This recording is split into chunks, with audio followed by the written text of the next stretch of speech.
Welcome to ATB TV. I'm Darren Dance and I'm here at Manningtree Park all on my own tonight. There's no Brian Johnson, there's no Fluoro Man, and I've got no idea where the remote control is. So there'll be no editing, you're going to get it raw tonight in one take. Let's go back to last week's racing and what a week it was. Caulfield Cup Day, 3 runners. Let's go back to Long Espresso, who was first up with 59 kilos, and what a run for her to finish third in that race when she was clearly underdone, had no luck in the run, and some could say she probably should have won that race, but not to be, but she ran an outstanding third, and we're very, very happy with her. So happy, in fact, that she'll now go to the Group 2 Challenger on Derby Day, where she's only going to get 52 or 53 kilos, and she drops about 6 or 7 kilos on last Saturday's run. Following on from there, we had Platelet in the 1100 metre race. Once again, a mare that carried 59 kilos. Ben Mallam rode her. She finished 5th. I don't think, well, I know nothing went to plan. She jumped and broke and crossed her and fired her up, and she travelled too keen. And then she got into some buffeting, and I guess with the weight, she was unbalanced and wasn't smooth. She ran on and hit the lead and then just weakened the last bit for finish 5th. But I think the run was full of merit, and she's right on track. So she'll go straight into the Patnack now in 3 weeks, and she will be very, very strong there. She will be certainly at her peak, and she lost no one on with that run at Caulfield. And then on to the Cup, the Caulfield Cup, Dan Dino. You would have all seen it. It was a massive run. What can I say? If you're not going to win the Caulfield Cup, that's the way to run second. To come from 15th on the corner and flash down the outside and get beat length and a quarter. It was an outstanding run. It was a wonderful day there. We had the Dan Dino bar set up at Caulfield. And for the owners and their family and friends, I'm sure everyone had a great day. I know Liz and I did. It was just wonderful, and it's just been so good for that horse to come out and show you what we knew he could do when we bought him. And there was a few people that doubted us, but you know, Marco Botti and Paul Francis put a lot of work into this horse. He looks magnificent, and he's ran a blinder. He deserves to be first or second favourite for the Melbourne Cup, which he is, and I'm sure that if he draws a good gate and the track's firm, he's certainly going to run top 4 or 5 in the Melbourne Cup, which will be an outstanding result. It was a big day, and certainly a day that you can only dream about, and we won't forget in a hurry. While we were recovering on Sunday, our host me went around at Horsham. She was only having her second career start, her first up run this time in, and not a lot was expected, as she's expected to get out over 1600. First up, Michelle Payne, rode her quiet, and she flew home to run 4th, and it was quite a good run because she never really got much of a clear go, but more than happy with her first up run and looking forward to her getting over a little bit further. Then on Monday we went down to Pakenham and we're in the first 2 races, and you wouldn't believe it, we won them both. Congratulations to the owners of General Moore and Glockenspiel, who both won. General Moore was 3rd run in. We thought he'd win 3rd run in, and he did. It was a great ride by Brad Willa to put him up on the lead on the fence and just to kick and hold on and win that race. So it was a good win. And Glockenspiel, he's just been learning how to race. It's just taken a little while for it all to click, but he finally put it all together on Monday.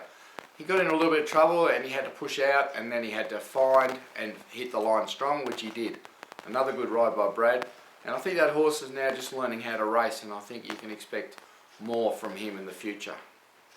On Wednesday, Geelong Cup, well, it poured rain on Tuesday and Wednesday. We ended up on a heavy track at Geelong, and it was a heavy shifting sort of surface. Lucky on Barefoot was in a 5-horse field. Look, he's finished 4th. There was no speed on early, and he won't let go on that shifting surface, and that's the problem we had at Warrnambool over the carnival with him. As soon as it's that heavy and shifting, can't get good footing, he won't let down. So we just got to forget he went around there. 4th, that's okay. he'll go to the China Bowl now and probably get on a dead track, and he'll be right in it. Today at Ballarat, 4 runners. We had our 2-year-old in, Short Espresso, the colt by commands, in the 2-year-old race. We expected him to finish top 3 in that race. He actually ended up running 4th, but he missed the start 3 lengths, something he's never done in work, never done in trials or jump outs. But today, for some reason, maybe because the man was up in the gate holding his head, and when he let him go he sort of just shied a bit, and he missed the start 3 lengths. Got in a little bit of trouble in the straight, couldn't get a clear run, but hit the line nicely to run 4th. So hopefully he pulls up good, and he'll be on to the Magic Millions reverse way race on Ballarat Cup Day. After that, we had Chloe Anna backing up from Warrnambool last week, where she ran a good 3rd, and once again she ran 3rd today. It was a very, very good run. Michelle Payne rode it back, and she went for a run on the inside, and she was charging to the line, and she just got stopped in the tracks. And I think if she had got through, she would have nearly won that race. So she's a very, very nice young staying mare. I think we'll just find another mile race with blinkers on, and I think she should be winning. And then we'll put her out, and we're going to aim her towards the Oaks, the South Australian Oaks, in the autumn. But she's a classy filly, Chloe Anna. Evans went round shortly after that in a 5-horse field and ran a distant last. A very unlike performance from Evans. There's got to be something wrong there. I can't believe she got beat 8 or 9 lengths. She never does that, so obviously she might pull up with an issue, or we need to have a good look at what's going on there, because that's not her, and there's got to be a reason for it. So I don't think it's a heavy ground. Maybe she's feeling something, but otherwise, if we can't find anything, we'll just have to give her a break and start again. And then in the last, we had Stylish Lily, filly who's yet to miss a place, and once again she finished 2nd today in quite a good run. She was actually beaten by Darren's other horse, who probably just had the dream run behind her and was able to peel off her back in the straight and just get her on the line. But gee, she's a tough little game filly, and she had a lot of weight and hit the line good and run 2nd. So I'm sure she's going to measure up to a city class filly. She's just learning her way at the moment. Tomorrow, nothing going on, all quiet. On Saturday, we've got 3 runners, and they're all in Sydney. So you'll have to look at the New South Wales form guides. Let's start with Kem Lagrange. All these 3 are trained by Chris Waller as we build our team up there for the future. Sir Dylan goes our round in a 2400 metre race. Look, he's been a disappointing horse. He really needs to do something over 2400 for us to keep him in the Chris Waller stable. Chris has got a lot of time for him, but he just doesn't seem to be able to do it on race day. But it's only a small field, and surely he can be winning that 2400 metre race at Kem Lagrange. After that, we've got a first starter in with Chris Waller called Stratini. He's obviously gelding by Strata. He's going to be a staying horse. First up over 1200. Look, probably won't be doing anything until he gets out to his 3rd or 4th run. But he's a lovely big black stayer, and he's just learning his trade. And then at Rose Hill, we've got a good colt, a Basso in, trained by Chris Waller, ridden by Tommy Berry, running over 1900 metres. It really, really does look his race. He was unlucky last start when he ran 2nd behind the good Darley horse. Looked like he had the race won and just got beat. The other horse had to sit on him. Blinkers off, winkers on, and I think a Basso will be winning on Saturday at Rose Hill. On Sunday, we turn our attention to Hamilton. The Matthew Williams East Star will be first up after a good break. Look, she won first up last prep. She's a pretty good Bahia filly. She really wouldn't want it too wet, so hopefully it does dry out over the next few days. And Dean Yendall rides. Then we're over to Longchamp in Paris on Sunday night with Tack the Boy Strong running in the Royal Oak over 3100, which is a Group 1 race. Martin Haley will ride him again, as he finished 2nd there a couple of weeks ago, and he looks really, really well placed in that race, and there's been quite a lot of rain since we were there a couple of weeks ago. So that's Tack the Boy Strong, trained by Marco Body. In Singapore on Sunday night, we'll have Lucky Lion racing. He was probably a little bit disappointing last start. but this time back to 1400, and I think that might be his go, just off the pace and really hitting the line over 14. He might not just get the 1600 metres, so we're really looking forward to Lucky lying in Singapore on Sunday night. And then on Monday at Swan Hill, our final runner for this week at this stage will be Challucky. Now this filly was due to run at Mildura last Monday, but she wasn't right in her action. Darren trotted her up and just felt she wasn't 100%, so we pulled her out and we've just kept her for another week. She looks beautiful.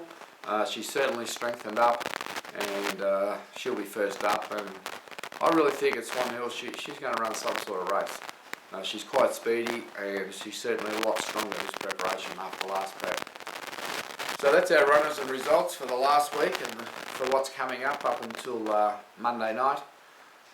The best for the week, I really think you should be having something on Avasso at Rose Hill on Saturday. I'm not sure where BJ or Fluoro Man or the rest of the crowd are, but they haven't fronted, so they left me here on my own, but we've got the job done. Once again, I want to thank everyone who sent in all the well wishes about Dandito and the congratulations messages.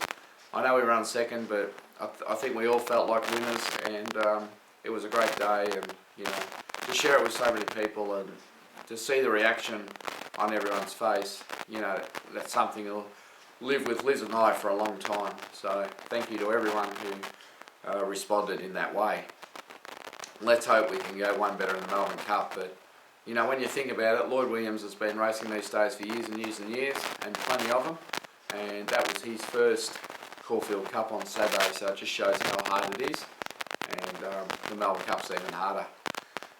Good luck to Darren Weir on Saturday with Basalts de Loom in the Cox Plate. Now that Elaine Jill's out, it's an open race, and hopefully he might be able to win a Cox Plate, which would just be a wonderful achievement for him. The tipping competition is going well. Very, very tough weekend last weekend. I think it was only 70 odd points that won and got the big bonus $500 free bet. So congratulations to the winners.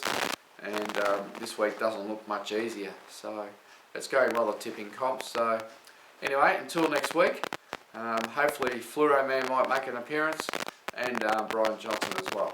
I'm Darren Dance from ATB. Cheers for now.